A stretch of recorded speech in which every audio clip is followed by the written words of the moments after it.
வேலை போயிருச்சு, வேற வேலைய கூட பார்த்துக்கலாம் அப்படின்னு நீங்க நெனைப்பீங்க. பட் டிசிஎஸ் வந்து இவங்கள வேலைய விட்டு தூக்குனனால, இவங்களோட வாழ்க்கை என்ன ஆச்சு அப்படின்னு தெரியுமா?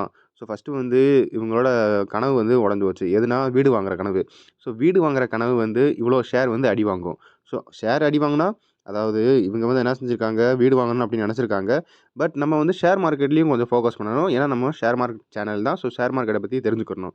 ஸோ இவங்க வீடு வாங்கணும்னு நெனைக்கிறாங்க. ஸோ அப்ப இந்த DLF, Lodha builders, Godrej property, Prestige, Oberoi realty இவங்களோட ரெவென்யூவும் குறையும். ஸோ அதுக்கடுத்து பார்த்தீங்கன்னா வந்து டிவி வாங்கணும்னு நெனச்சிருப்பாங்க. ஃபோன் வாங்கணும்னு நெனச்சிருப்பாங்க. ஸோ டிக்சன் மாரி ஷேர் வந்து இறங்கும். அதுக்கடுத்து பார்த்தீங்கன்னா, வாஷிங் மிஷினு, ஃப்ரிட்ஜு, அவனு அப்புறம் ஏசிலாம் வாங்கணும்னு நெனச்சிருப்பாங்க. So Voltas, Crompton, Amber Enterprises, Blue Star, V-Guard, Whirlpool இதெல்லாம் இறங்கும். அதுக்கடுத்து பார்த்தீங்கன்னா, ஜுவல்லரி வாங்கணும்னு நெனச்சிருப்பாங்க. ஸோ டைட்டன்னு, அப்புறம் தனிஷ்க் மாரி, கல்யாண் ஜுவல்லர்ஸ் மாரி ஷேர்லாம் இறங்கும். அதுக்கடுத்து பார்த்தீங்கன்னா, கார் வாங்கணும்னு கூட நெனச்சிருப்பாங்க. So Mahindra Mahindra, Tata Motors, Maruti Suzuki இதெல்லாம் இறங்கும். ஸோ அதுக்கடுத்து பார்த்தீங்கன்னா, எல்லாத்துக்கும் என்ன செய்யணும், நம்ம கேஷ வந்து எதுவும் வாங்க முடியாது. ஸோ கேஷ வாங்க முடியாதனால என்ன செய்யணும் அப்படி பார்த்தீங்கன்னா, லோன் வாங்கணும். ஸோ லோன் வாங்குறதுக்கு பேங்க் இருக்கு. HDFC bank, ICICI bank, Bajaj finance so இதெல்லாம் வந்து இறங்கும். ஸோ அதுக்கடுத்து பார்த்தீங்கன்னா, அக்ரிகல்ச்சர் இருக்கு. அக்ரிகல்ச்சர் ரொம்ப இம்பார்ட்டன்ட்டு. அதுவும் இறங்கும். அதுக்கடுத்து பார்த்தீங்கன்னா, ஹெல்த் கேர் இருக்கு. ஸோ ஹெல்த் கேர் இண்டெக்ஸும் இறங்கும். ஸோ எல்லாமே பார்த்தீங்கன்னா, எல்லாம் கனெக்டடா தான் இருக்கு. நீங்க என்ன நினைப்பீங்க? ஸோ ஏஐ தான் வந்து வேலைய தூக்கியிருக்கு.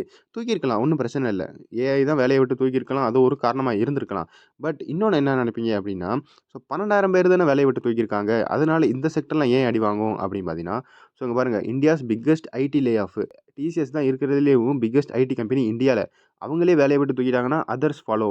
அதாவது மத்தவங்களும் ஃபாலோ பண்ணுவாங்களா? அப்டிங்கிற ஒரு பெரிய கேள்வி இருக்கு. ஸோ இப்ப நீங்க என்ன நினைப்பீங்க? அவங்க ஒரு ஆளு வேலைய விட்டு தூக்குறனால இவ்ளோ அடி வாங்குமா? அப்படின்னு கேட்டா, கண்டிப்பா இவ்ளோ அடி வாங்கும். ஸோ இவ்ளோ அடி வாங்குறனால என்ன ஆகும் அப்படி தெரியுமா? ஸோ இந்தியாவோட ஜிடிபி வந்து குறையும். ஸோ ஒரு ஆளோட வேலை கீழ போச்சுன்னா, எவ்ளோ அடி வாங்குது அப்படின்னு பாருங்க. ஸோ அதே இது இங்க 12,000 அடி வாங்குது. 12,000ஓட வேலை வந்து அடி வாங்குது.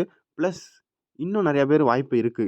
ஐடி கம்பெனியே இங்க வந்து ஒரு கேள்விக்குறியா தான் இருக்கு. ஸோ அடுத்து என்ன நடக்கும் அப்படிங்கிறது.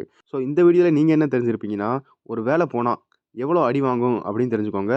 பிளஸ் அவங்களோட கனவு என்ன ஆகுது அப்படின்னு தெரிஞ்சுக்கோங்க. ஸோ இந்த வீடியோல அவ்வளோதான். அடுத்த வீடியோல பார்ப்போம். நான் தான் ஸ்டாக்கர். Good bye.